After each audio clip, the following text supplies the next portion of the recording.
comme mission d'observation, la SENCO et l'ECC, nous sommes dans la dynamique d'accompagner la CENI pour crédibiliser davantage le processus électoral. Et chaque fois que nous sommes préoccupés par quelque chose qui peut entamer la crédibilité, nous nous empressons à rencontrer les responsables de la CENI pour échanger avec eux.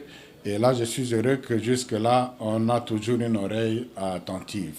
Ce qui nous a amené aujourd'hui à rencontrer le président de la CENI, M. Denis Kadima, c'est le débat qui est en train de naître, un certain narratif qui est en train de naître par rapport à la nécessité de l'audit international, l'audit qui devait être mené par l'OIF, invité d'ailleurs par la CENI, mais on entend depuis un certain temps des réactions comme quoi ce n'est pas bon par rapport à la souveraineté du pays, par rapport à l'intégrité, et surtout que la directrice de l'OIF, c'est une Rwandaise.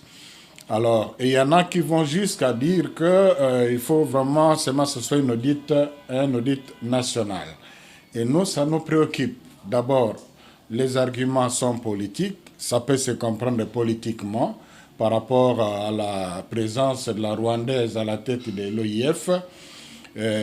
Soit dit en passant que parmi les institutions qui défendent l'intégrité nationale et la souveraineté nationale, il y a la SENCO qui a dénoncé l'attitude, l'indifférence de la communauté internationale par rapport à ce qui se passe au Rwanda. Je vous informe que nous venons d'avoir une mission conjointe avec l'ECC aux États-Unis pour justement sur la situation à l'Est. C'est pour dire que nous tenons à l'intégrité, mais qu'on n'amène pas ça dans les questions techniques comme les questions électorales. Alors notre peur était que la CENI puisse être influencée par un certain discours pour être fermée à l'audit qui aurait une dimension internationale.